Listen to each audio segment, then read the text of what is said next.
I was just thinking to myself, it's been, 15, 16 years since we first met, and both of us had independently heard about a young woman who had gotten run off the road and killed in Oklahoma.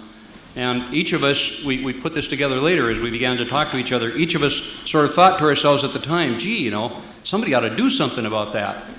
Well, her name was Karen Soakwood, and it took us a couple years to realize that the somebody was going to have to be us, that citizens groups need to be formed to really bring the system to function like it says that it should. And especially with Danny's legal skills, he joined me, first of all, in the National Jesuit Office that was just mentioned. And with his legal skills, we got involved in Silkwood and a whole series of other cases that I'm sure you know about.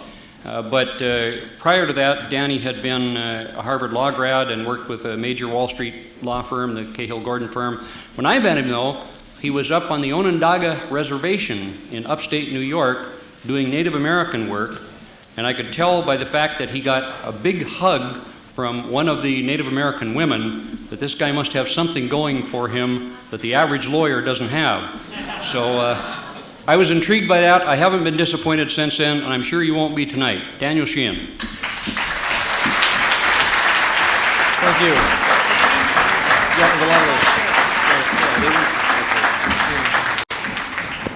Great.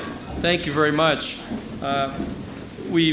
As you may know, we've just completed last week doing the oral argument in front of the 11th Circuit Court of Appeals in Miami. They have finally decided that they're going to review Judge King's order of 1988 stopping the major civil prosecution against Richard Secord and Albert Hakim and the rest of Oliver North's off-the-shelf enterprise. And we finally secured the oral argument and presented our case last week.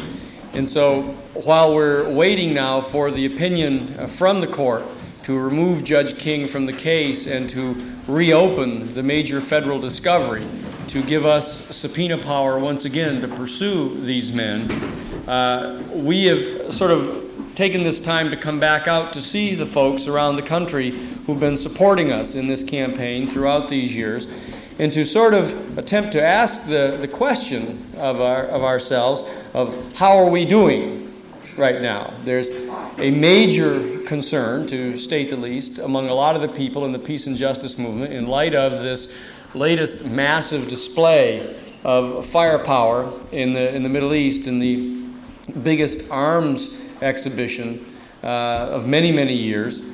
And so that it seems at this point of the Easter season and the Passover season, the beginning of a new celestial year, that it's the time when people reappraise where they are and how they're doing.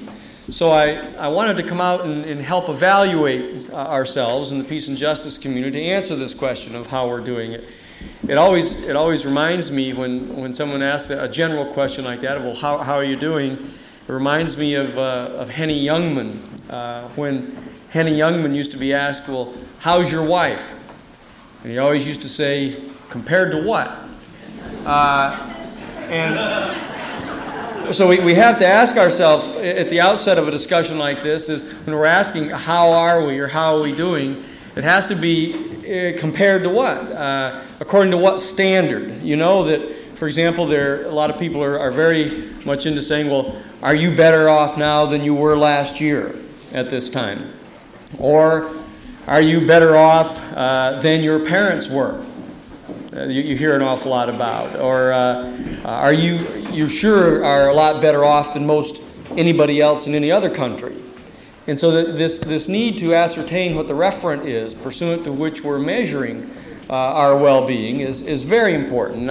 It's my suggestion that the proper standard and the proper referent to use in accordance with evaluating how well we're doing is, first of all, how are we doing as the human family in the midst of whatever this long, ongoing, positive evolution is of the human family and the development of certain fundamental concepts, such as the concept of natural law, the evolution of the species, the evolution of our consciousness. And this leads, of course, to the question of the American experiment in constitutional government and democracy.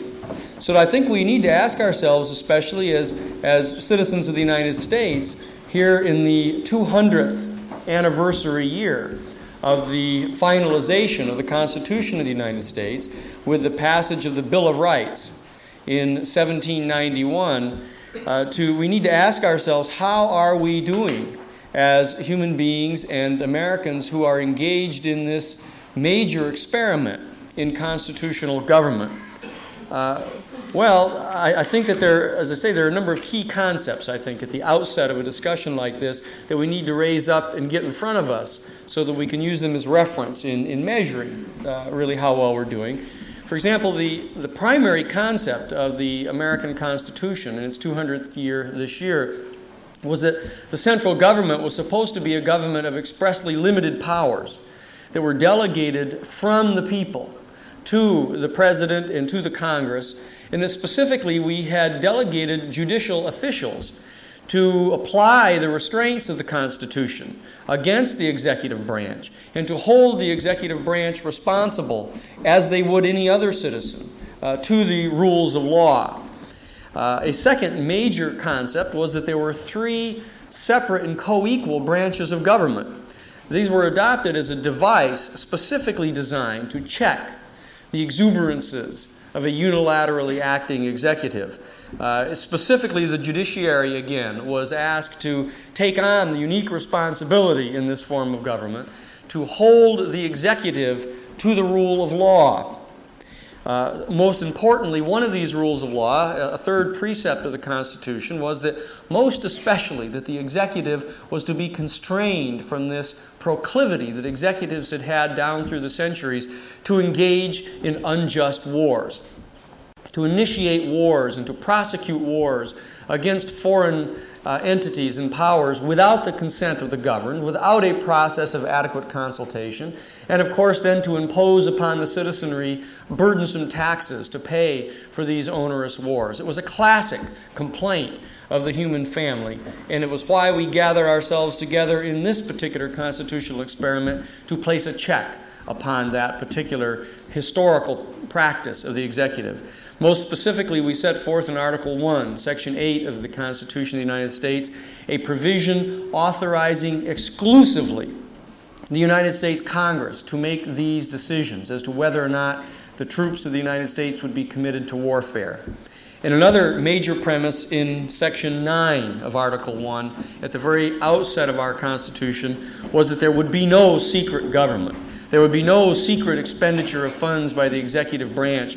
All monies had to be raised by the Congress and debated publicly before they were expended. These were fundamental precepts of the Constitution.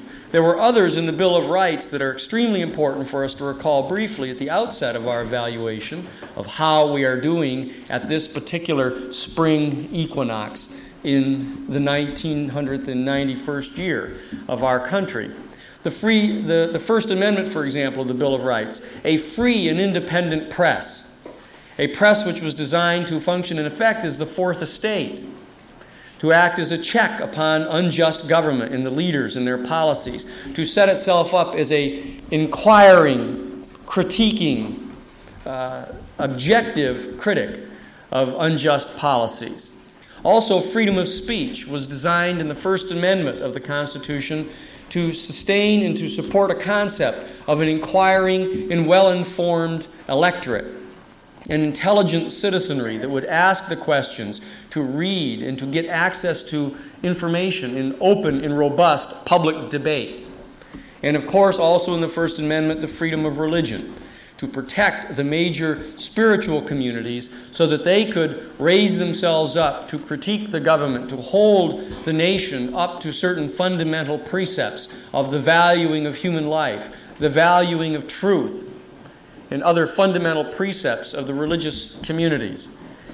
Now, there was also another fundamental concept in the Second Amendment of the Constitution. This was the article dealing with the right to bear arms, to provide the only politically acceptable common defense for the people, because General Washington, in his farewell address in 1796, his major theme of his farewell address was to beware of standing armies, beware of a massive military bureaucracy that would insist upon raiding the public treasury and building a standing army. He pointed out the warning that a major standing army consuming massive portions of your public treasury will, in fact, lead you into foreign wars over and over again.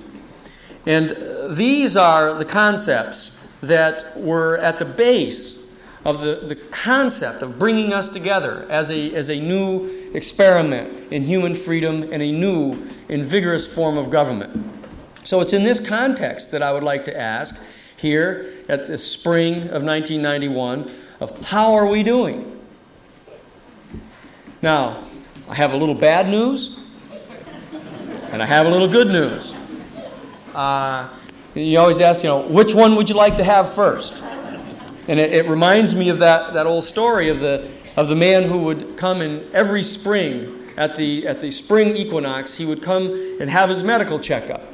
He came to the doctor and had his medical checkup this year and gets all done, and he says to the doctor, he says, "How am I doing?" And the doctor said, "Well, I've got a little bad news and I've got a little good news. Which one would you like first?" So the guy says, "Well, gee, give me the bad news first, and then let me hear the good news. What's the bad news?" The doctor says, "Well, you have an incurable disease, it's fatal, and you'll be dead by the summertime." The guy says, "Well, my God, what's the good news?" The doctor turns to him and says, "You see this beautiful young nurse over here? She and I are going to be married in June." So, you see, Ronald Reagan and George Bush thinks things are fine. They think that everything is going great, that they're preparing for a wedding feast. They're dancing to a wedding song, sort of sung to the tune of 1,000 points of light. Specifically, I think, to 10 specific shining points of light in their particular constellation. The first of which, of course, is the Persian Gulf War. Yellow ribbons all across the country. Everyone's celebrating. 92% to down to 87% at the worst. Positive ratings. Operation Desert Rainbow throughout the country. Secondly, George Bush thinks that he not only has the American public wrapped up in a yellow ribbon, but also the Democratic Party. And therefore, all you hear is drones of a funeral dirge, basically, for the Democratic Party in 1992, that they'll be wrapped up in a yellow ribbon and delivered in the second biggest juggernaut in the next 2 years. And the third issue is that the Soviet Union is basically collapsing, falling apart before the very eyes of the Republican Party. The communists are collapsing everywhere across the globe. The West has finally won the Cold War. 45 years of massive, repeated military spending has finally been justified. Of all the criticisms that now they are arguing that, look, we've defeated the Soviet Union through a massive economic expenditure year after year. We've basically bled their public treasury dry until they went bankrupt. They were putting all of their money into building these huge intercontinental ballistic missiles, and their economy was destroyed, their agriculture was destroyed. You see, this was a smart and wise policy. We've just recently defeated Saddam Hussein. We beat Noriega in Panama. We've defeated the Sandinista in Nicaragua. The only one left around now for us to defeat is Castro. And even that, the mayor of the city of Miami is now having the police department go through special drills to prepare for the massive celebrations in the streets, in fact, for the imminent downfall of Castro and his regime. And of course, Germany has been reunited. It's better news for some people than others. And the Berlin Wall is down now. The European Economic Community is now coming to the fore, and they're inviting both President Bush and President Gorbachev to come to their summit conference in the spring of 1992.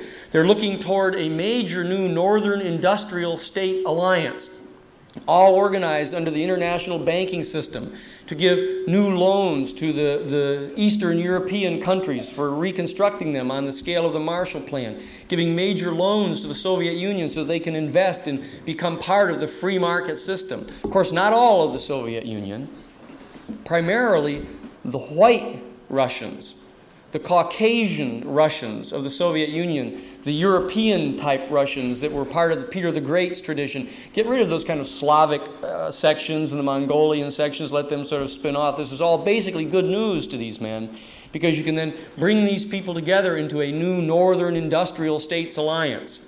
This is all good news to them. And of course, a great piece of news that the Patriot worked and that the Scud didn't work.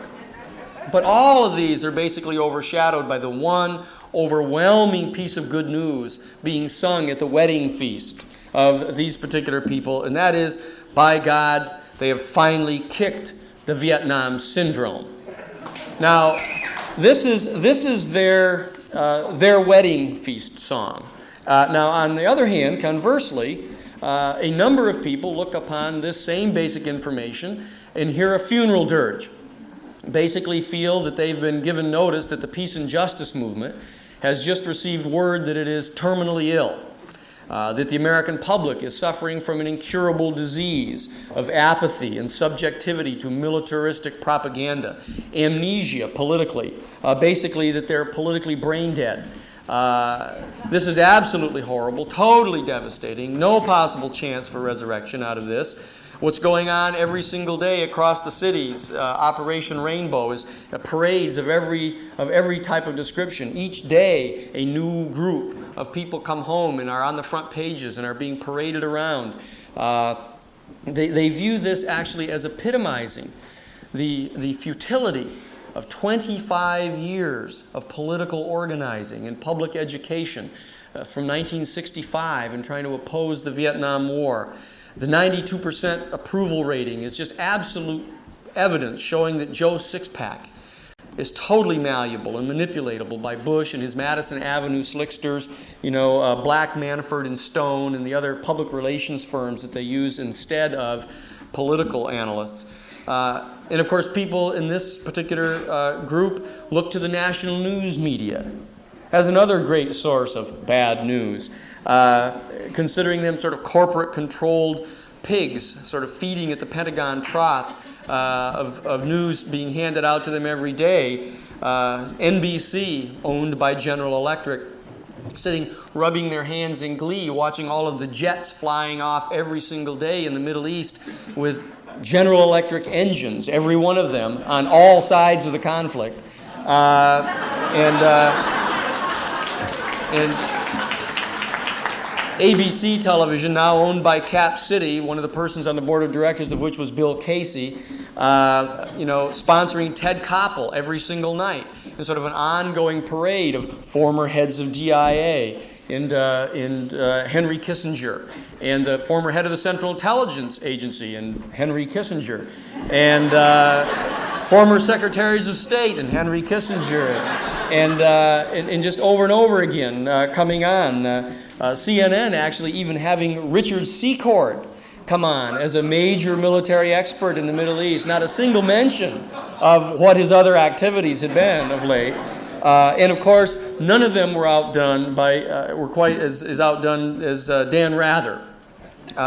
Tears welling up in his eyes as our boys liberated Kuwait City, and pictures of the Iraqis coming out and kissing the hands of the U.S. military guys, and the military guys going, "Well, that's okay. It's okay now. We're here." This was not a lot of good news for people, and many people have said, with regard to watching the television, if they see General Schwarzkopf one more time in his brown and beige mufti and his Gucci suede combat boots and his little silver-tipped collapsible pointer, showing one more smart bomb basically going down the chimney of some building and coming up to the door and ringing the doorbell and going in and exploding in the living room of one of these Iraqis, that they're getting ready to puke. And of course now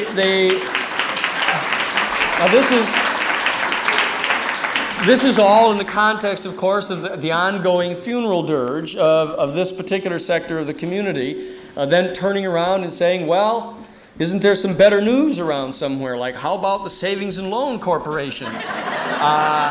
And the state of the economy, a good stable economy now that we're being told, not asked, not subject to any debate, The only debate is whether you're going to have to pay $500 billion or $1 trillion. That's really where the debate seems to be going on now. You're not given many additional options. And in a certain sense, that makes the war news from Iraq good news, because that's the only place that's in worse ruin than the savings and loan associations. And even then, we aren't going to have to pay all the money to reconstruct Iraq. We're going to have to pay the money to reconstruct the savings and loan corporations. But of course, then there's a nagging understanding that this $500 billion to $1 trillion ticket isn't really going to be used to reconstruct any kind of bona fide savings and loan system. It's going to be a major subsidy to finance these same men buying each other's savings and loan banks and pretending that some serious resolution of this problem has been brought about. And of course, then they're told that, don't worry, the federal banking system is next. That will now be deregulated in light of the great success that we've had with the savings and loan corporations. And of course, then there's the Iran-Contra people, where you've seen all of them basically let go scot-free, even when Oliver North was originally given that strict sentence of having to spend 2 whole months working in the inner city, telling young, black, poverty-stricken, jobless inner-city youth that they should just say no to drugs. And, of course, there's a deep, nagging suspicion that Oliver North should know. And, of course, now even Richard Secord, his 2-year suspended sentence, for what? What did he get the suspended sentence for? For $8 million of embezzled money in the weapons sale? No, they didn't want to raise serious charges against him. How about for selling the TOW missiles to Iran in violation of the Arms Export Control Act, a blatant and unequivocal criminal act? No, he wasn't sentenced for that. How about selling billions of dollars with Sarkis Saganalian of military equipment to Iraq in violation of the Arms Export Control Act? No, none of those charges were brought against him. Lying? No. Perjury? No. Murder? No. Cocaine smuggling? No. Instead, for failing to tell Congress the entire truth about giving a security fence to Oliver North. And for this, he gets a suspended sentence of 2 years. In fact, he got a worse sentence for his single drunk driving conviction in Virginia. Now, this doesn't strike people as good news. So they say, well, can we rely upon the federal judiciary? Can people like the Christic Institute, the American Civil Liberties Union, B'nai B'rith, the NAA, CCR, the others, can they bring these actions before a court of law? And of course they see this dwindling possibility now with 55% of the federal judiciary now having been appointed by Ronald Reagan or George Bush.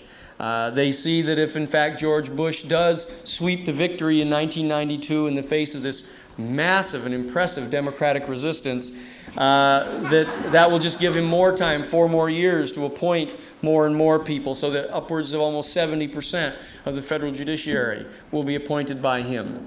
Now, that leads us to the issue, of course, of the Democrats and the Democratic Party. And we look out upon the landscape to determine what type of hope can be derived from them.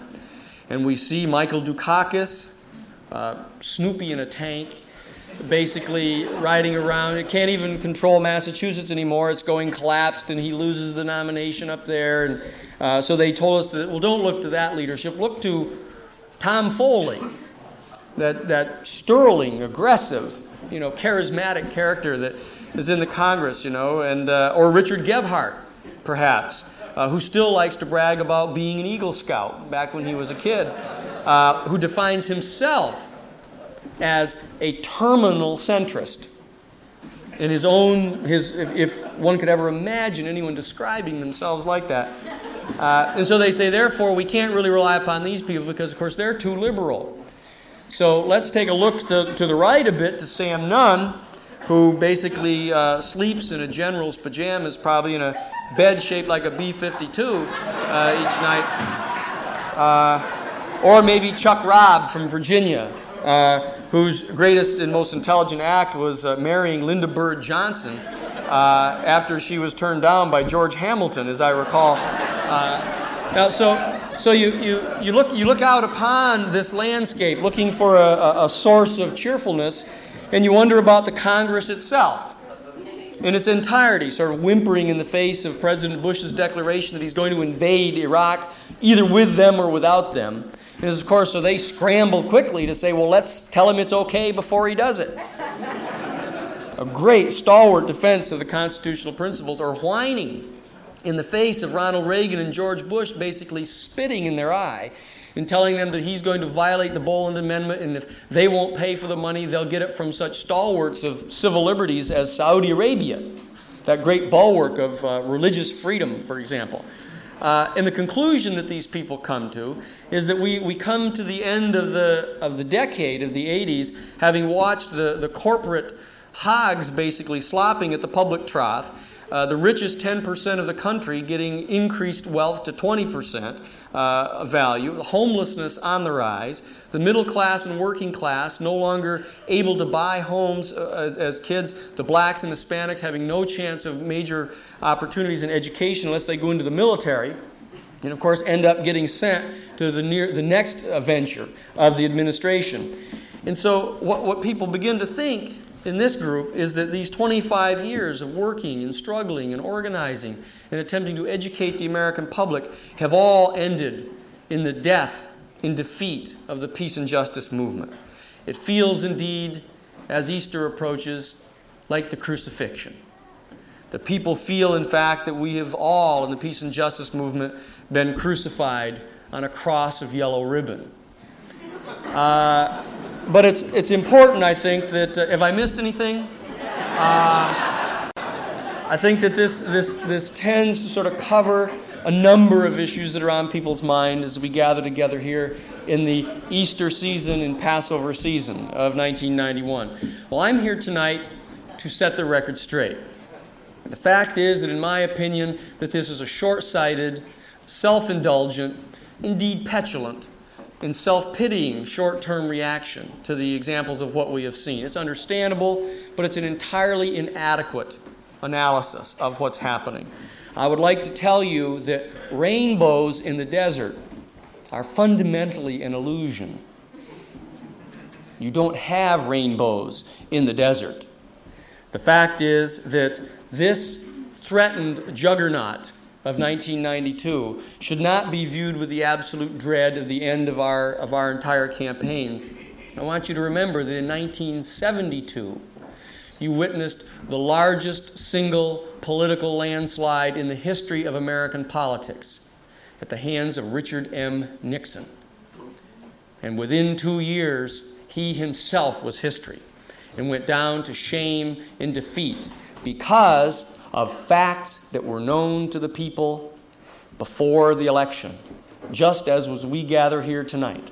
The facts that are known about the Bush administration are going to show to you that what you need to look upon is not just the suffering and the depression of a Good Friday or of the being abandoned during Passover to wander in the desert for a period of years. I've come to you tonight to talk about the issue of resurrection and of life, and of hope.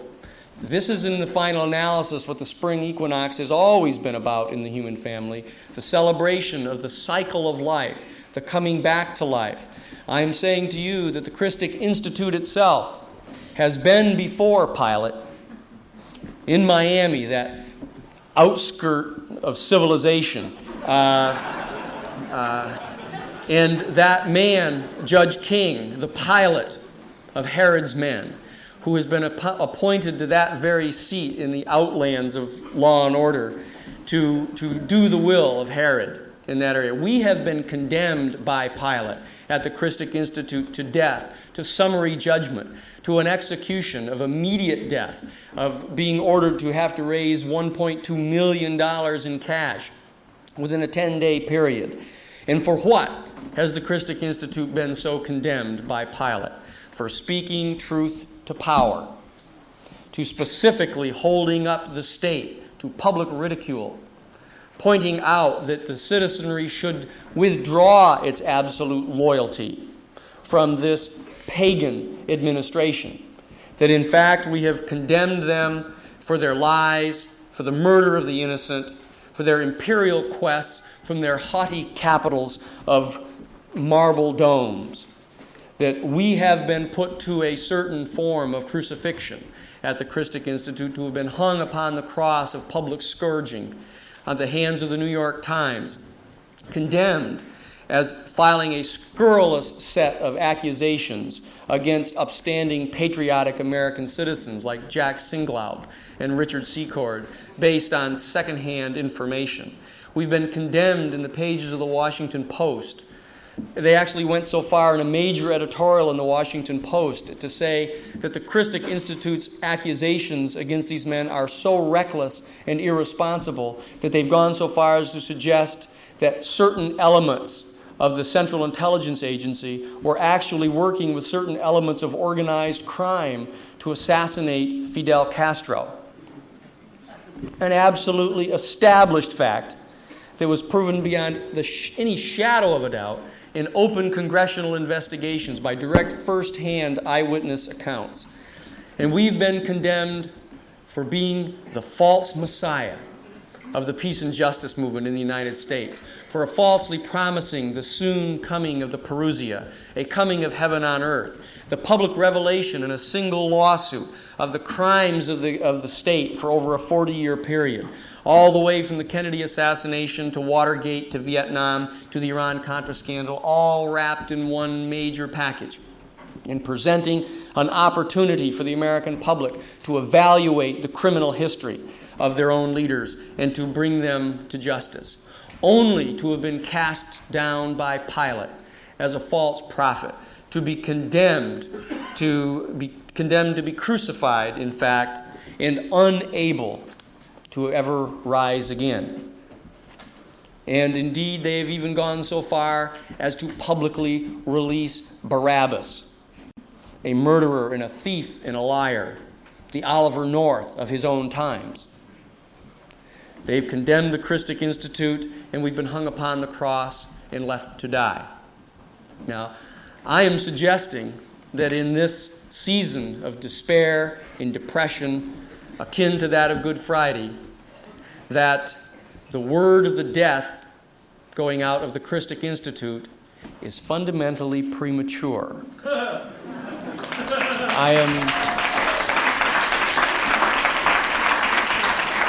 I am suggesting that it is premature to begin to wail and bemoan the demise of the Christic Institute and its lawsuit against the secret team, just as it is premature to start to bemoan and bewail the premature death of the peace and justice movement.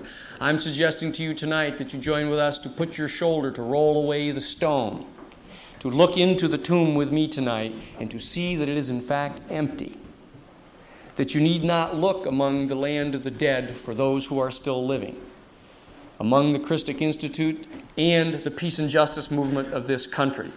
And you can look upon the road to Damascus, where we are gathering to bring justice to this country, to look at the real situation that this man faces, that I am suggesting to you tonight that this man is in a situation that is very similar to the situation that confronted Richard Nixon back in 1972.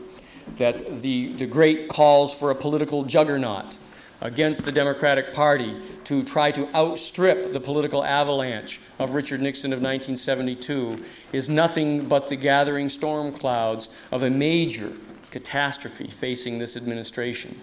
And I want to point out to you what the simple facts are so that you will know that what I am telling you, in the same way of what we came to tell you at the beginning of 1986 about the existence of this off-the-shelf, standalone criminal enterprise that we brought the news to the United States about, are true facts that you can rely upon.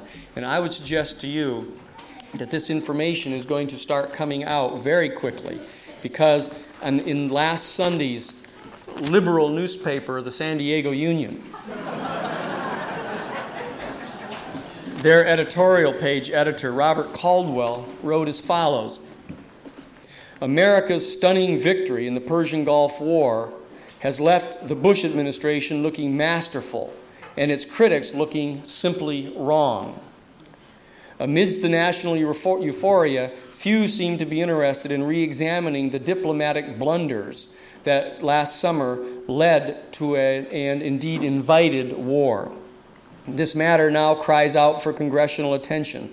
What is needed is a full historical record to set forth a vital object lesson for this administration.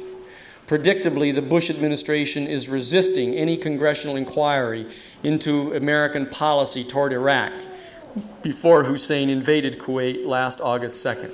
The State Department has rebuffed 3 separate written requests from 2 separate congressional committees seeking testimony from April Glaspie, America's ambassador to Iraq, on August 2nd. Keeping Glaspie under wraps, muzzled and incommunicado, makes very little sense unless the motive is not to adjust policy, but simply public relations. Now, as we gather here tonight, they have tried to overcome this by the administration offering April Glaspie to a friendly, private discussion among some of the people on the Hill, not embarrassing her by placing her under oath. And of course, having given them all of the time to be constructing false chronologies, false information, false documents, which this administration has demonstrated that is exactly what it will do when confronted with any kind of call for public accounting. But the editorial then goes on to list a number of serious questions that really need to be asked about what was really going on. And these are the questions that have now been raised by the Christic Institute prior to this in a major position paper that is available for you here tonight. And it is set forth called Covert Operations, the Persian Gulf War, and the New World Order.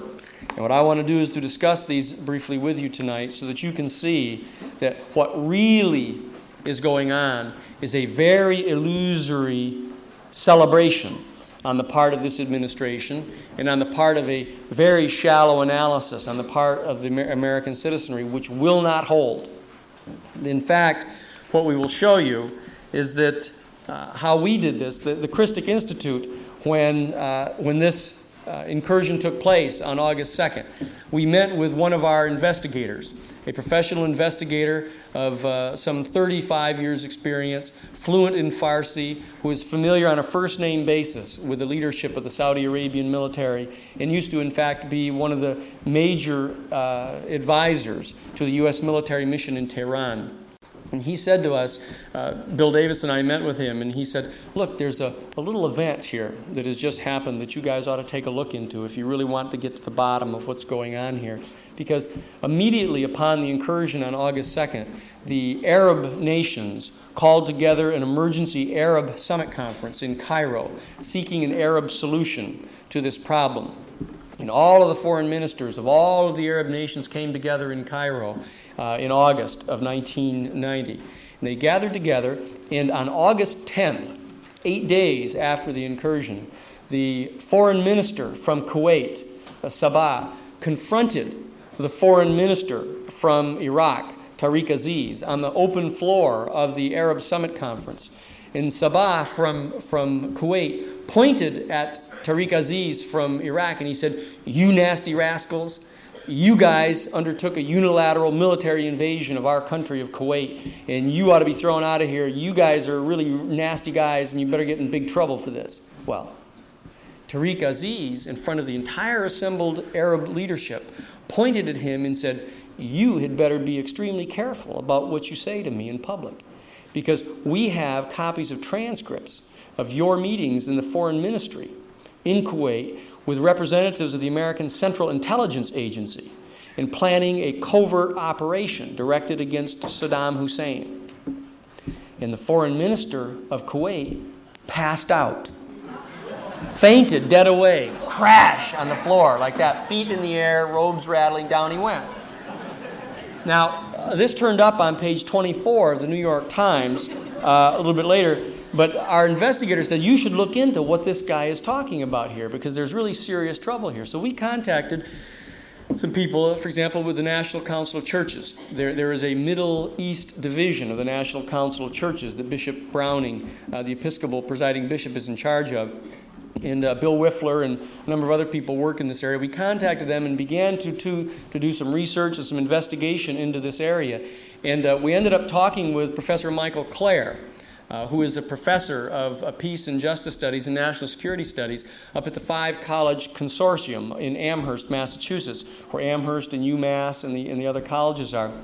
And he had been conducting an investigation since the middle of 1989 that demonstrated that in mid-1989, when President Gorbachev announced unilaterally that he was withdrawing from the 45-year Cold War, that he was going to be functionally, unilaterally disassembling the Warsaw Pact, and therefore bringing to an abrupt and immediate end the Cold War, the American citizenry in general viewed this with great exultation. This was great news. You remember all of the pictures of them tearing down and taking chunks of the Berlin Wall. You could buy chunks of the Berlin Wall that would have made up the Wall of China at about that time, as you remember, in all the little stores and things. And that was great euphoria there. But that wasn't greeted as good news by everybody in the country.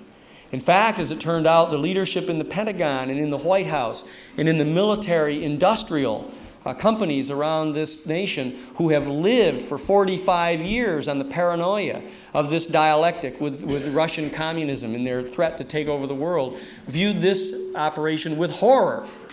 And in fact, what Professor Clare has done is obtain copies of the documents that were being circulated inside the White House and inside the Pentagon, in which they were exchanging terrible consequences coming to the industry. And they began to scramble immediately to try to develop a new mission for the military and the intelligence community of the United States so they could maintain their position at the table of formulating foreign policy for the United States, and so that it would result in the continued need for massive military expenditures. Because as you remember, all of the discussion of the peace dividend, to start looking for money now that did not need to be spent on military hardware and strategic weaponry, could be put into the fields of education, housing, a medical assistance for people in our country, job training, the other range of issues that were being discussed very aggressively at that time. You have to understand that these leaders of industry and these people in the military of the United States and in the White House viewed that as money being taken from their pocket, that they were being threatened with losing their $300 billion a year sinecure that they had, that in fact in the Reagan administrations had come to the amount of $3 trillion. And these men began to explore for a new mission for the American military. Now, there were two basic schools that developed, according to Professor Clare, in analyzing these documents, which has now been given to the Christic Institute. That what one of the schools of thought, the peaceful side, said, look, let's insist upon keeping access to this $300 billion a year of tax monies from the average working citizenry, having it come to us, and what we'll do is we'll use that to retool American industry, to retool the heavy steel industry and the manufacturing industry, etc., to be able to compete economically with Japan and Germany.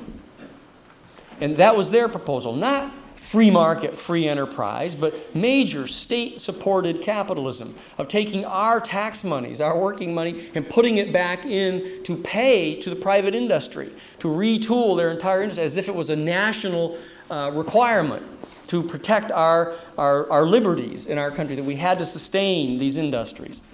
There was a second school of thought, referred to within the memos and stuff in jargon as the Prussians, that started insisting that no, we don't do that. What we need to do is we need to retool the military. We have to admit that we no longer need to tool a major strategic war-fighting capability. We don't need intercontinental ballistic missiles, huge B-52 Stratocruisers, stealth bombers, this type of thing. We don't need that strategic kind of war-fighting machine, but we do need to retool our middle-level or traditional war-making capabilities of tanks and regular fighter planes, etc. But most importantly, we need to retool for low-intensity conflict, because the new mission for the military is going to be to provide the military shield for the northern industrial states and their continued access to the strategic raw materials that are needed by the northern industrial states, stating it rawly and bluntly in two separate papers that we have here, one of which is the United States Army proposal called it's a January 1990 paper called A Strategic Force for the 90s and Beyond. and a June 1990 paper from the Department of Air Force called Global Reach, Global Power.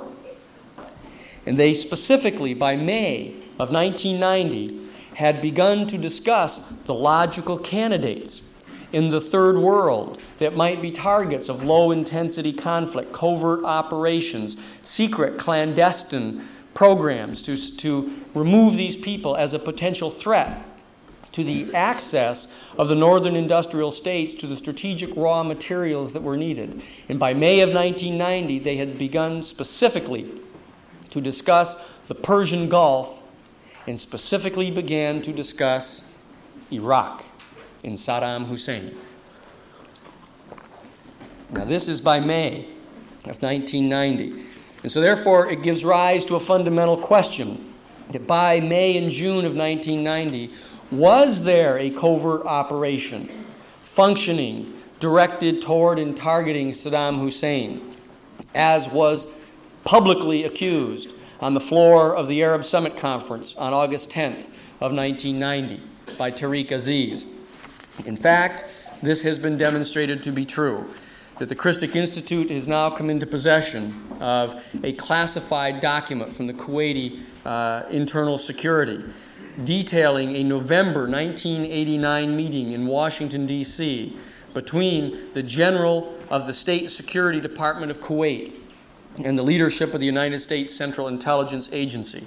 And we have this document, which was written by the Secretary, the State Security Department Secretary from Kuwait, and he says this: "We have agreed with the United States to put pressure on the Iraqi government to delineate our common border. The Central Intelligence Agency has given us its view and the means to apply this pressure, saying that broad cooperation should be initiated between us and coordinated at the very highest levels." And what this demonstrates is that by May of 1990, there was a campaign underway being choreographed by the American Central Intelligence Agency and the Kuwaiti Foreign Ministry to attempt to apply pressure to Saddam Hussein. And it is in this context that you then need to begin to evaluate what the major strategic objective was of the military and of the intelligence community. So that when you see April Glaspie on July 25th of 1990 meeting with Saddam Hussein and stating to him that we had no, I'll get very specific about what it is that she did say. When, in fact, she met on July 25th with Saddam Hussein, she said to him in transcripts of this conversation, when asked by Saddam Hussein what the American response would be with regard to their border dispute, her quote was, "We have no opinion on such Arab-Arab conflicts, like your border disagreement with Kuwait. Secretary of State James Baker has directed me specifically to emphasize this instruction to you." The very next day, State Department spokesperson Margaret Tutwiler called a special press conference in Washington and brought in the national media. And the following exchange took place in this special conference. Question to Ms. Tutwiler: has the U.S. sent any type of diplomatic message of protest to Iraq about putting 30,000 troops on the border with Kuwait? Has there been any form of protest at all? Answer from Ms. Tutwiler: well, Mr. Kelly, that's Mr. Kelly, the Assistant Secretary of State for Near Eastern Affairs, John Kelly. Mr. Kelly has had more than one meeting on this very subject. Our ambassadors in the region are actively discussing the situation among themselves. But I am unaware of any type of protest in diplomatic jargon that has been communicated to Iraq. Question: do you happen to know if the U.S. has any commitment to Kuwait, to defend Kuwait, for example, against aggression? Answer: we do not have any defense treaties with Kuwait. There is no defense or security commitments of any kind to Kuwait. And on July 31st, 2 days before the Iraqi incursion, Assistant Secretary of State for Near Eastern Affairs John Kelly himself, the boss of these people, states in public testimony to the United States Congress that there is no commitment of any kind to defend Kuwait. The U.S. has no intention of defending Kuwait if it's attacked by Iraq.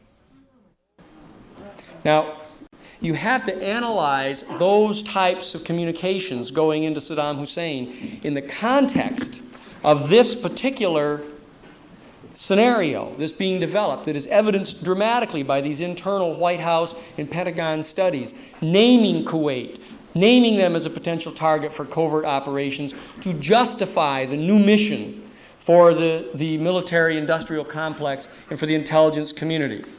And if anyone has any doubts as to whether they were self-consciously aware of this program, I refer you to Richard Armitage and the statements that he made to the Washington Times, the Reagan administration Assistant Secretary of Defense for International Security Affairs, and now the special Middle Eastern envoy for President Bush. And he states this in the Washington Post, in the Washington Times, two different newspapers. He says, "Those who so recently predicted America's imminent decline must now confess that the United States alone possesses economic, moral, and military horsepower to jumpstart and to drive international affairs."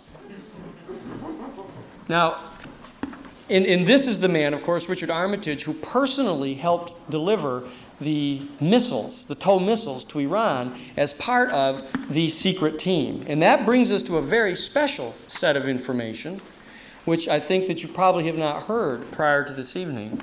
The Christic Institute is now in possession of formerly classified Central Intelligence Agency transcripts of a specific conversation that took place between Oliver North, Richard Secord, and Albert Hakim, familiar names to us all, especially those of us who have been prosecuting these very men as part of the secret team for this time.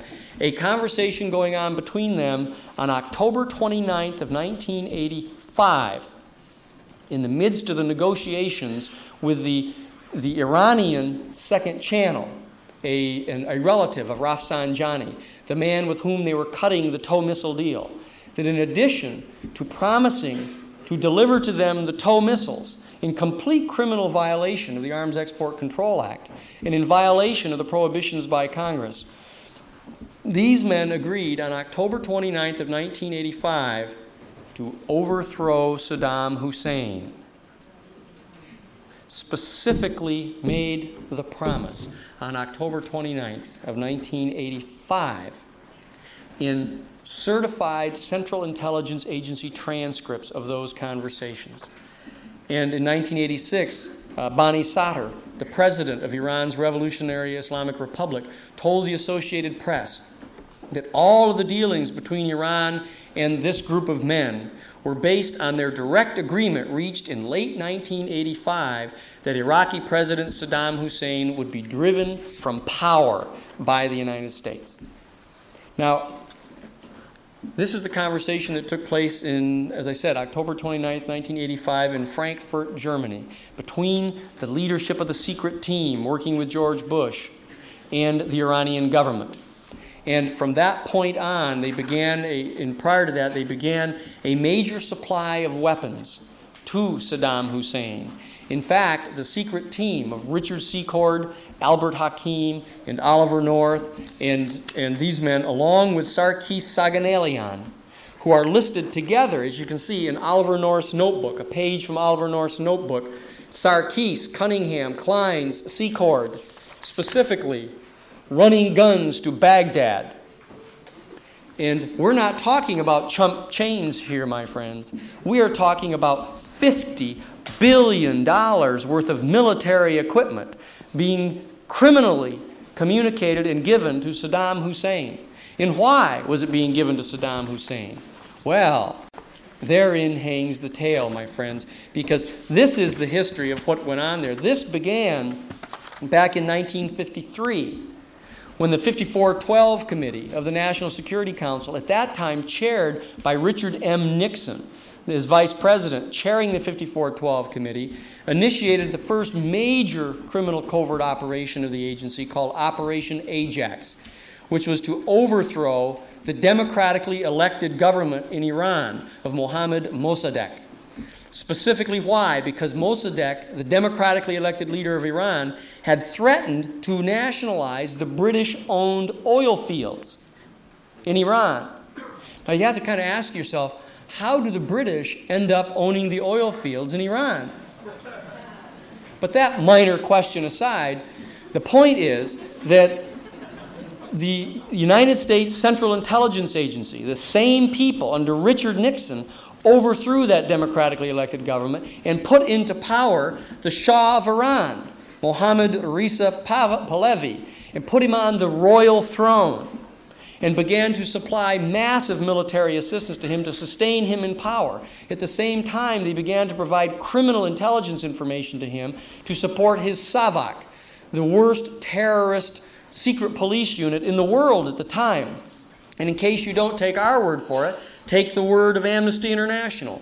In their 1986 report, Amnesty International, reviewing the Shah's government and the SAVAK, said that Amnesty International has been declared to have the highest rate of death penalties on the planet. It has no valid system of civilian courts, and it has a history of torture which is absolutely beyond belief. There is no country in the entire world that has a worse record in human rights than Iran, under the control of the Shah of Iran, placed in power by the criminal elements of the Central Intelligence Agency. And with this type of instability, with this type of terror being wreaked upon the population to generate an unstable, revolutionary kind of displeasure in the population, we began to supply at that time $22 billion worth of military equipment to the government of the Shah of Iran through Richard Secord and Albert Hakim, supplying this military equipment. And so, that when you've created a nation that hates you enormously, views you as the devil incarnate, you have created forces of unrest in that country that makes it almost inevitable that they will fall. And of course, when they fall from power and are then in possession of $22 billion worth of military equipment, what steps are then taken by this criminal cabal within the Central Intelligence Agency, the secret team? Why, of course, they begin to supply $50 billion worth of military equipment to their neighbor, Iraq, and Saddam Hussein. And of course, they encouraged Saddam Hussein to invade. In the Reagan-Bush administration in 1980 specifically gave permission to Saddam Hussein to invade Iran because Iran was saying nasty things about the Reagan administration. That in fact they were insulting them and calling us the evil empire, etc. And so therefore Saddam Hussein went on and invaded Iran and began the Iran-Iraq War, for which he's been roundly castigated, as you know, by the administration, without their telling you that he did so at their behest. And that they, in fact, then began to supply him with masses, billions of dollars of military equipment in complete criminal violation of the law. They were absolutely forbidden to give military equipment to Iraq in the same way that they were forbidden to give military equipment to Iran. So therefore, they used the exact same secret team, the same off-the-shelf enterprise, to supply this military equipment to Saddam Hussein until they had created the fourth biggest military power on the planet. Why? To help crush the sixth biggest military power on the planet, which they had just gotten through creating through Richard Secord and these other men supplying $22 billion worth of military equipment to them. And then they decide that they need to send in 500,000 United States citizens and put them at risk to overthrow this government. And they try to tell us that they are intelligent men running an intelligence system. And what George Bush does is, what does he do? When faced with the unequivocal diplomatic reaction on the part of the United Nations, that one day after the invasion of August 2nd, the United Nations Security Council votes 14-0, demanding the immediate withdrawal of the Iraqi troops, and a few days later votes 13-0 to impose economic sanctions and to follow the diplomatic route, what does George Bush do? Unilaterally, with no consultation with the United Nations, no authority of any kind from Congress because they're on summer vacation, sends 250,000 United States military personnel into the Gulf. What? To protect Saudi Arabia.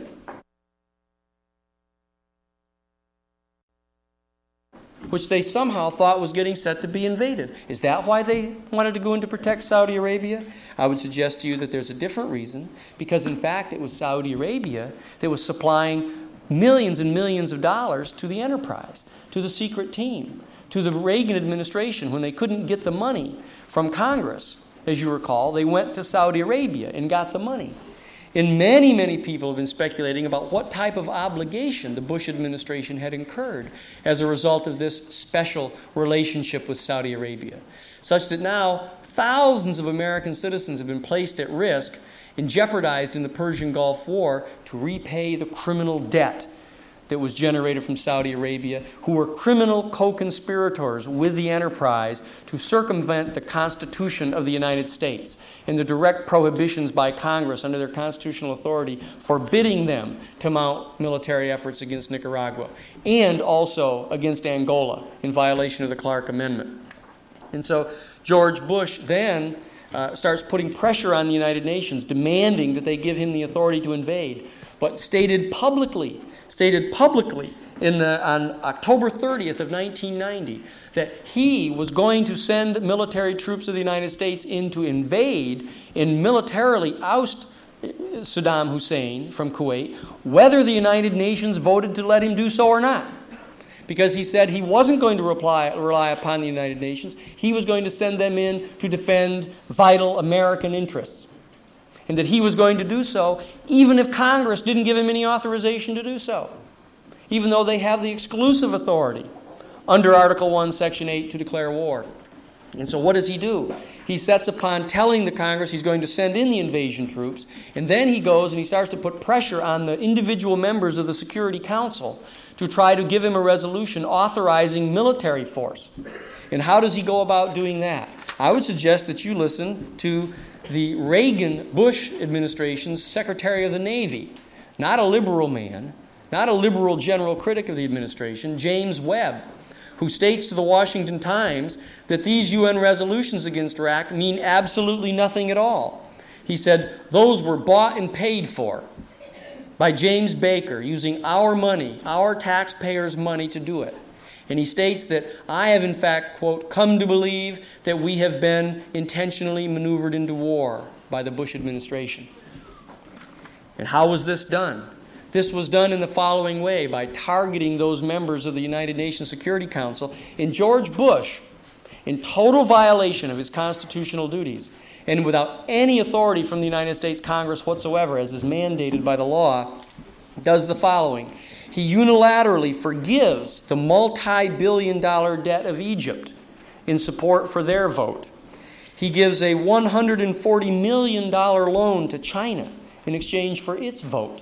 While everyone else was condemning China for the massacre of the students in Tiananmen Square, he remained steadfastly silent and instead gave them a $140 million loan in exchange for their vote. The Soviet Union on the Security Council was promised $7 billion in economic aid in direct exchange for its vote. Colombia was promised additional military assistance.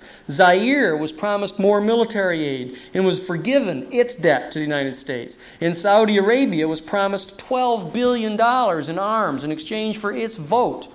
But my favorite of them all is that the United States finally agreed to pay off the $187 million of back dues that the Reagan administration had refused to pay to the United Nations after the vote. Now, if there remains any doubt about the type of coercion that was involved, only two countries voted against the resolution. One was Cuba, the other was Yemen. And the day after the vote, all foreign aid from the United States to Yemen was terminated. Now, this is the type of conduct that was engaged in by the Bush administration.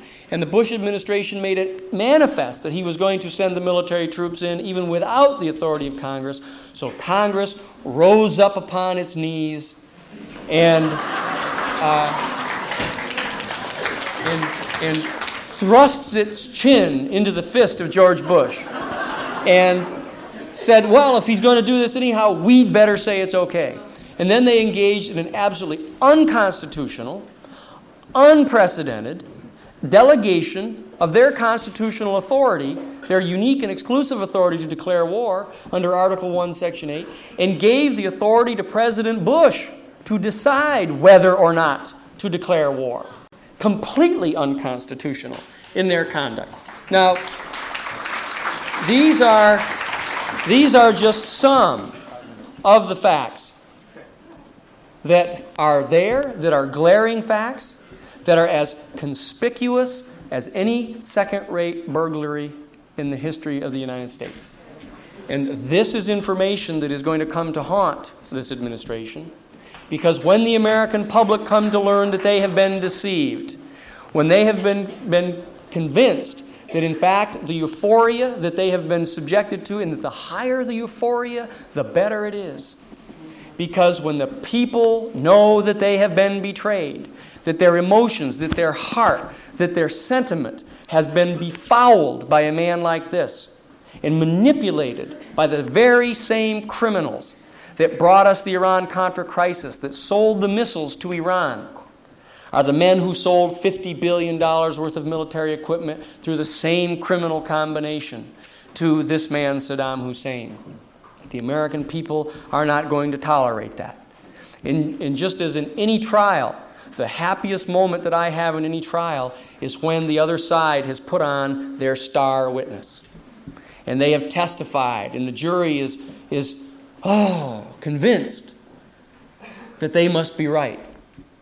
When you have taken that person apart, and you have demonstrated that they have willfully misled that jury, that they have played upon the emotions and the belief systems of that jury to try to falsely convince them, in this case, that they have been participants, finally, in their generation, in at least one just war. That these people will recoil from this administration. These people will hold these people to account for what they have done to the American people. And we are going to participate in that because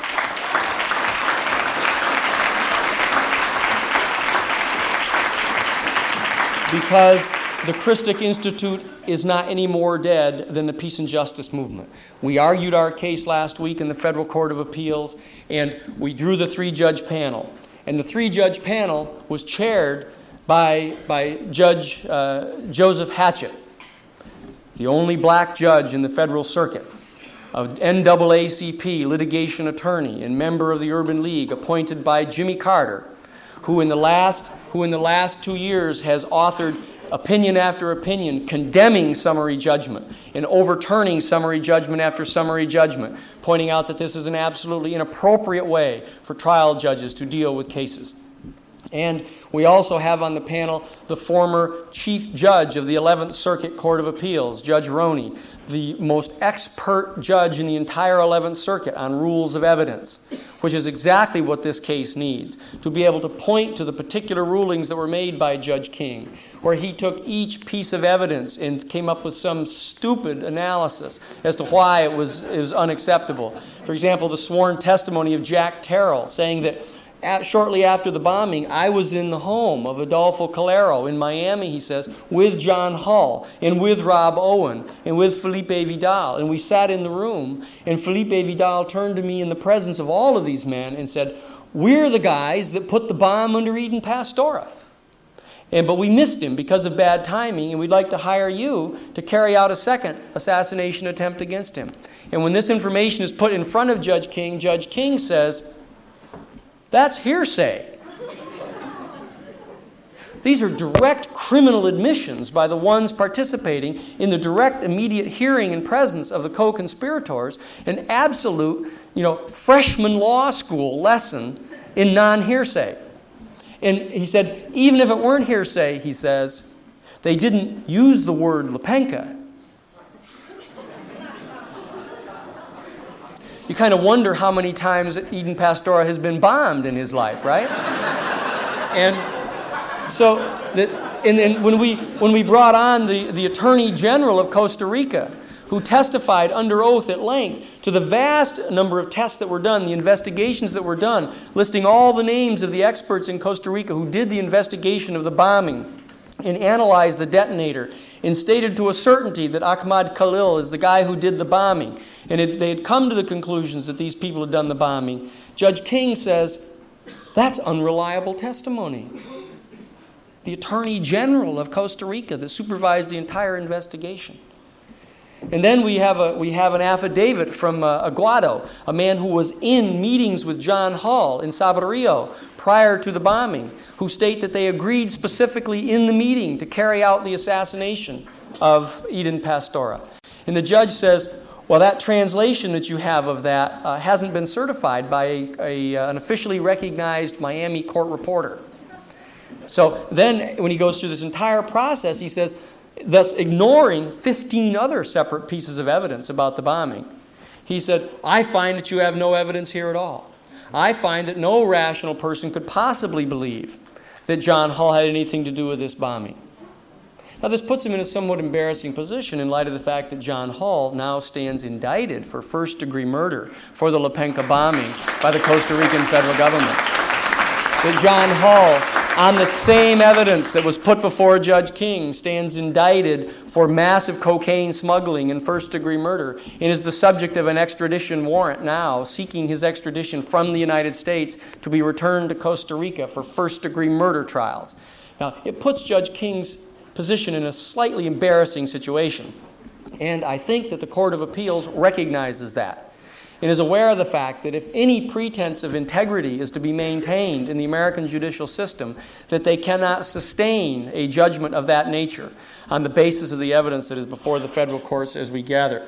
So I am telling you that we are coming back from some ostensible death, that we have not passed from the scene, that you can meet us on the road to Damascus, that we are on the road to Miami, and we will bring these people to justice.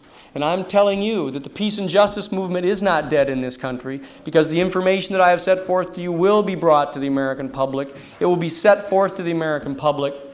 And when in fact we all gather together this time next spring, we'll be able to say, we in this country are doing fine. Thank you very, very much.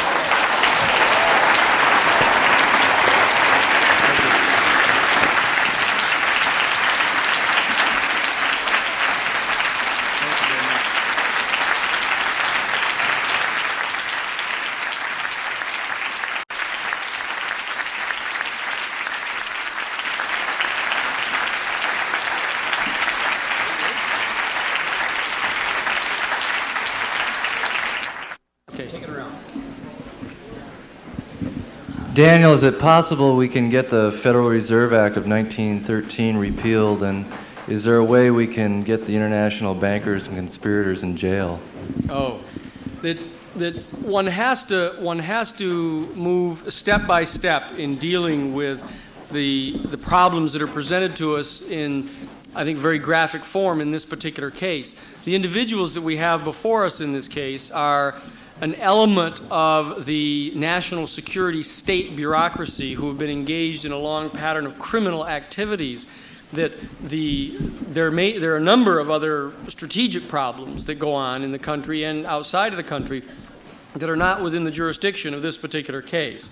Now the defendants find that hard to believe. They think that virtually every single thing they've done wrong in the last 40 years is now up in front of them. But the fact is, this is the area that you raise is quite beyond the jurisdiction of this particular case. I'd like to sort of focus on this to answer the folks' questions. Yeah. So, wait till you get the thing, Billy. Did you hear April Gillespie's testimony today? No, I've been. What I understand from what I've gotten from other people is that she's been backpedaling, side-sliding, and trying to suggest that there are portions of her statements to Saddam that were left out by his statements and ours. I'm not sure what she said. I'll have to take a look at it when I get back. Fundamentally, what she said was that she said, yes, we don't have any interest in Arab difficulties, but you cannot solve this using violence. That was, and so you haven't heard that yet. Well, no, but it's perfectly obvious that the administration was fully cognizant of the fact that he was preparing a military assault. They received direct instructions from the Central Intelligence Agency over a 4-day period that given the amount of gasoline that was brought up, the kind of vehicles that were brought up, that there was a deep penetration being planned for that area. There wasn't any doubt about what was going on at that moment. There's an extremely interesting question that is yet to be resolved, and that is whether the Bush administration was sending these signals with the understanding that all that Saddam Hussein was going to do was to retake the border area that was subject to dispute. There was massively documented claims that Iraq has to certain areas along the border with Kuwait. For example, that Kuwait was in a particular region where they were slant drilling under the territory of Iraq and drilling into a major lake of oil that was there. And there were very legitimate claims, at least arguably, for moving them away from that area. There is a very strong set of circumstantial evidence that would lead one reasonably to believe that what the Bush administration thought was that any type of military incursion, including the use of violence, was going to be confined to the borderline areas. And for that reason, when Saddam Hussein said, look, I've got a gripe that goes back a lot farther than that. It goes all the way back to 1923, when the British set these districts and created this little area and cut us off from the sea, etc., that he thought that he would just move right on into that area and secure that. Now, that would obviously have gone counter to the expectations of the Bush administration. But there can be very little doubt at all, I believe, that the Bush administration knew full well that violence was going to be used and was sending signals that that violence would be acceptable as long as it was confined to a certain area. Now, what I think Saddam Hussein did is in seizing the entire territory of Kuwait, he would have kept it if, in fact, there was a complete falling away of any resistance. But what he was attempting to do, I believe, was he was attempting to barter, to say, look, the land that we hold right now is no different than the land that's held by Israel in the Palestinian area on the West Bank. That what we have done in ignoring United Nations resolutions is no different than Israel did in continuing on into Damascus and into what they did in Beirut. And the fact is that it's no different than what the United States did in going into Panama.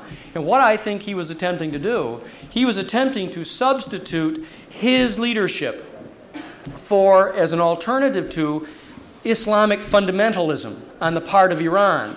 You recall when Iran undertook their competition for the leadership of the Arab world, they condemned the United States and the West as the great Satan, attacked them culturally for all types of religious failings on the part of the Western leaders, and basically held themselves up as the Islamic fundamentalist leadership of the Arab world. What Saddam Hussein was doing was quite different. He was holding himself up on a somewhat more objective standard of saying that if, in fact, international law is going to be applied, it needs to be applied even-handedly.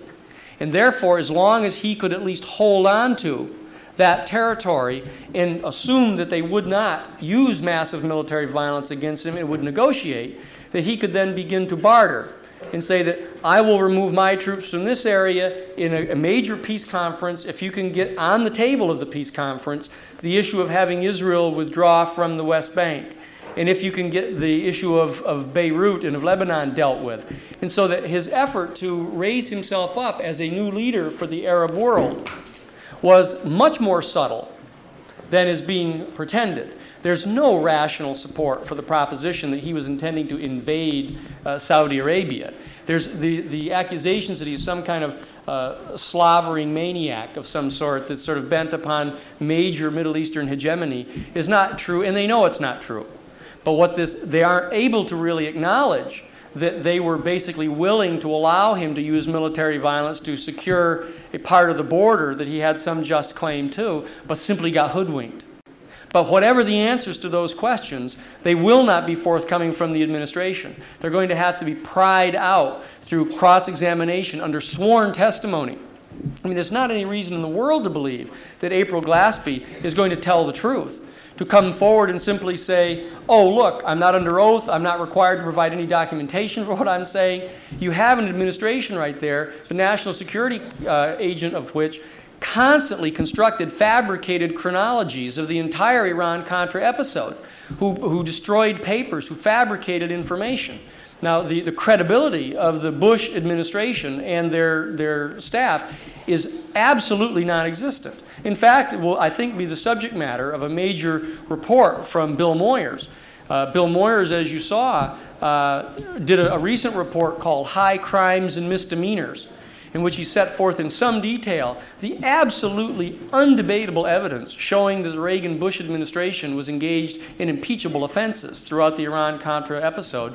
And he listed in his February 25th special called Operation Censor the top 10 most important stories that have not been reported in the United States, the number one story of which was the direct personal involvement of George Bush in the criminal activities of the Iran-Contra operation.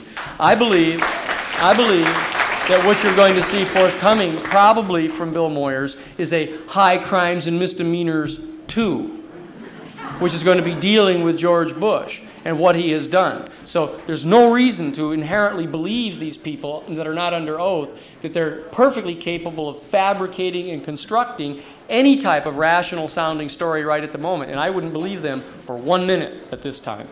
Well, the other point would be, how do you see this this story really coming out to the point where the American people will believe what you have outlined? I think that again, I think that Bill Moyers is one of the bright hopes here. I think that you're going to see the information coming out. You know, that when the San Diego Union starts to ask questions like this, it isn't because of their own investigative reporting, I can assure you.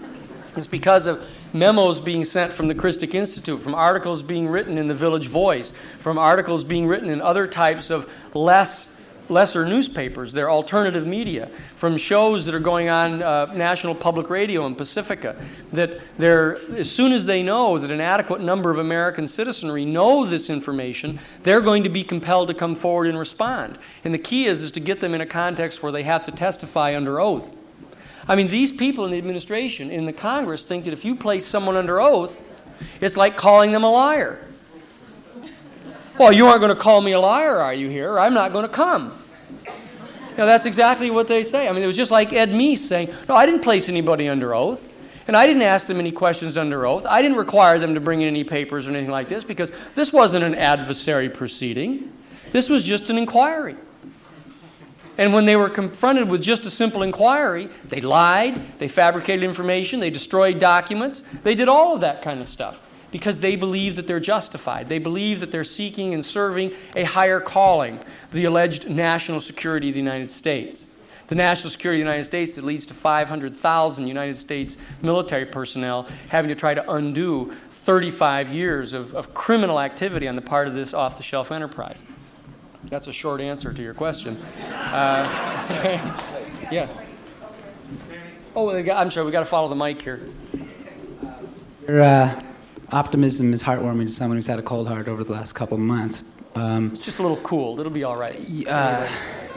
Granted, we have The Nation and Progressive and Mother Jones, and even the Pasadena Weekly's had some reality lately that I found astounding to see published. But how? Okay, and even if your suit does win, how can you really fathom the sort of incestuous relationship between the corporate-backed, press? How's that going to crack? I mean, I find it, because I have friends that are fairly progressive, but they think I'm a kook, for some of the stuff I talk about, and I'm addressing it from reality that I read. Well, I think that what you really need to do is you need to try to focus. It's the old classic of the Bobby Kennedy used to talk about all the time. Is you can look at a glass and it's half full of water, and you can perceive it as half full or half empty. And if you really focus, I don't mean to be trite, but if you focus on all the kind of negative stuff that's going on, you can become quite disheartened. But when in fact you see a guy like Bill Moyers putting on major nationally televised shows declaring that they're guilty of high crimes and misdemeanors, when you see articles appearing in the San Diego Union calling for a massive investigation of these things, when you see a group like the Christic Institute that has these men held right up in the docket of justice, and they're being confronted and charged with exactly what it is they're doing, and there's major shows such as Cover Up that is circulating, the videotapes are going around, we have alternative news stations and radio stations, we have alternative news media, and a very important positive sign is that the National Organization for Women now is engaged in holding hearings around the country looking toward establishing a new independent political party in the United States. These are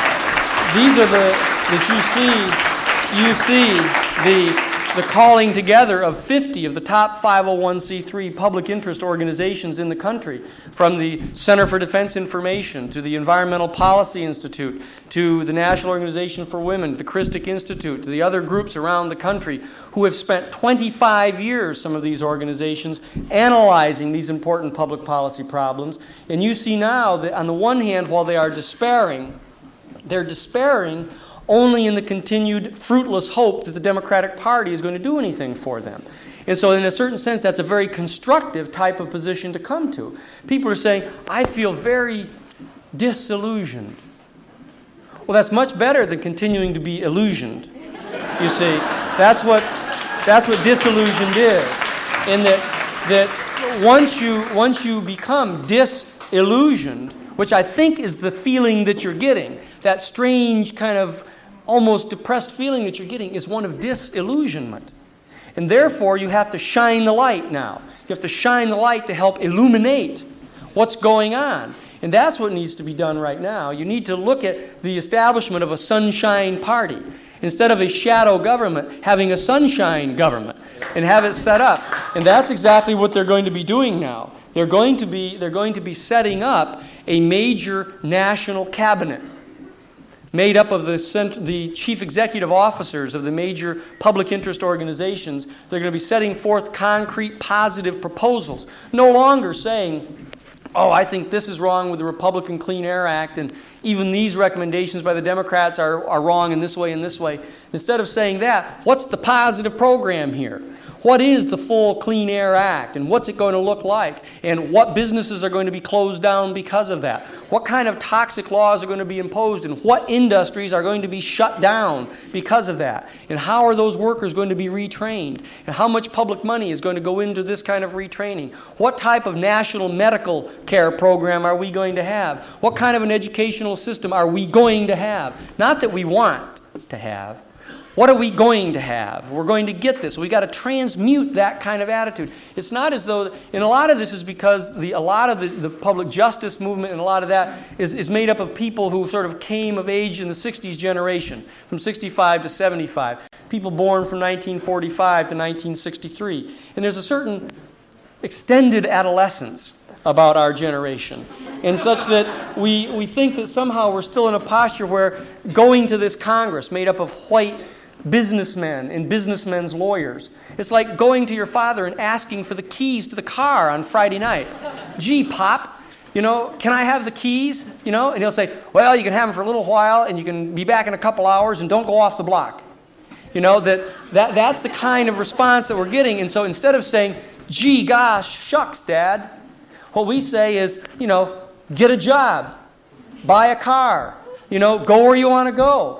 That's what you got to do. You got to be grown up. It's time to grow up. It's time for a whole generation across the country to grow up and to take the reins of leadership, to no longer ask these men what they're willing to give us, but it's time to take control of this country on the part of the people. Okay?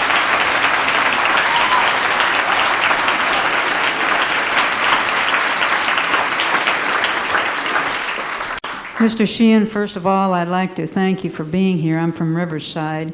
And what I'd like to ask is for your comments on recent articles by Milton Bjorsk in the New Yorker and also Michael Emery in the LA Times and the Village Voice regarding separate interviews with King Hussein, in which he detailed how the United States indeed did really deep six an Arab solution and what really went on even prior to the invasion itself. Well, I think this is more of the same point that I was making initially. The evidence that has been set forth is absolutely overwhelming to the effect that there was absolutely no intention on the part of the Bush administration of ever effectuating any type of peaceful resolution of this conflict. They didn't have the slightest intention of there being any kind of Arab solidarity demonstrated to be able to solve their own problems. That's the last thing that the Bush administration wanted. Because you have to understand, these people are not part of the New World Order. These people are considered by the administration and by the new European Economic Community leadership and the new power in Germany and in the Soviet Union are viewed basically as aboriginal peoples, you see. And aboriginal peoples are to be fundamentally distinguished from the Übermensch, the apex of biological evolution of Nietzsche, the dialectical thesis of Hegel, of how, in fact, they are going to supplant natural law. That natural law and the concepts of there being a spiritual power in the universe that bonds every ultimately irreducible integer of matter in the cosmos together in some type of harmonious unity. That there's any type of spiritual faculty on the part of the human family that can discern this unitive phenomenon so as to be able to discern what is harmonious or disharmonious with this harmony. That is completely antithetical to these people. They believe that, in fact, that it's a mythology. They believe, in fact, that Hegelian dialectics are the only possible way to seek after any truth. And they have become absolutely convinced, in my personal opinion, that they, as the Caucasian race, are the only ones, as the apex of biological evolution, that should manifest a dialectical confrontation between themselves and the aboriginal peoples. And they have developed a concept of political science for the state, pursuant to which the entire state should be organized in such a way as to gather together the tax monies and put them into the hands of this type of leadership. And that if any benefits are to trickle down to the remainder of the people, the aboriginal peoples of the world, and they don't reach all the way to the bottom, so much the better. Because that's exactly what Darwinian selection is all about. That is the survival of this particular group of people. I believe that we're dealing with an absolutely serious and fundamental problem here. I think that we're dealing with an issue of powers and principalities. I think that we're dealing with people who are in a process of declaring war upon the spiritual world of the human family.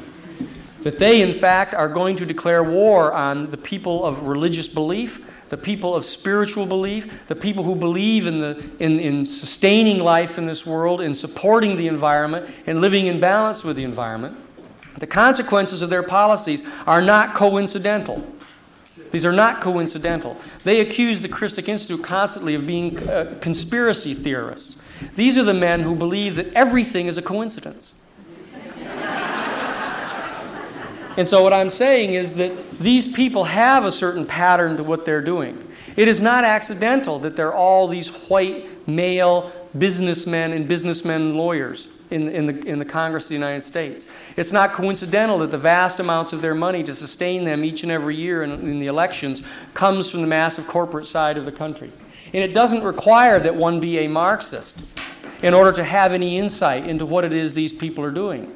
Because in fact, the Marxists are also dialecticians who also reject the basic spiritual realm and the access of the Spirit to this and have paid the consequences for that. What we really need to understand is that the struggle is not between the state capitalists on the one hand and the state communists on the other hand in dialectical struggle. The fundamental struggle that is going on is between the people who believe in natural law, who believe in the fundamental power of the Spirit, the ability to have faith in the life-sustaining power of the entire planet, in the universe, against the men who would forge that beauty into power for themselves and to dominate and subjugate the rest of the people of the world. And that is why they will conceal this information from you. That is why they will not allow any Arab solutions to Arab problems, because this isn't an Arab problem. This is a problem that the Caucasians are having, getting the Arabs oil.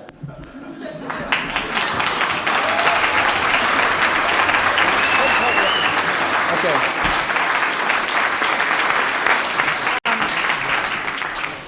Can you comment on what I heard, I believe, somewhere early on?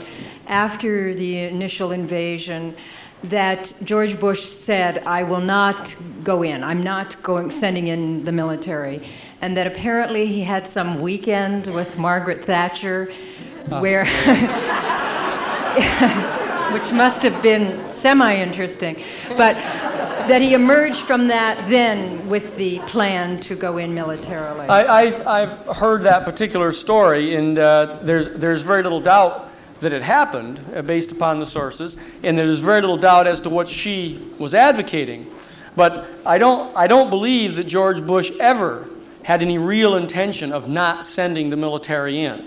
I think it is perfectly clear that the entire scenario, based upon the exchange of documents and papers and targeting the Persian Gulf and then Kuwait and Iraq and the issue of the oil, was all a major pattern that was set forth here. And I think that any time that he was suggesting that he didn't want to, I really don't want to have to send in. It's, a lot of this, please don't throw me in that briar patch. I don't believe any of that stuff. I don't think that she talked him into it. About this $50 billion of weapons. Well, there's a major series of articles by Maury Wass in the Village Voice where he sets forth the details of this. Maury's got a lot of the documentation details of it. Sarkis Saganelian has talked at some length about this. The Iran-Contra committee has never looked into any of this. Just wanted to ask you what effect you think that the indictments handed down in Costa Rica will have on your lawsuit. Will they be admissible as evidence? Well, we in fact have submitted them to the Federal Court of Appeals. We have submitted them pursuant to a special order in the Court of Appeals, a special rule that authorizes the submission of evidence that would demonstrate that rulings made by the lower court are an act of manifest injustice, and have given the other side a full opportunity to respond to them. The only response that the defendants have had when we say, well, in fact, they stand indicted of first-degree murder, and they say, well, that's down in Costa Rica.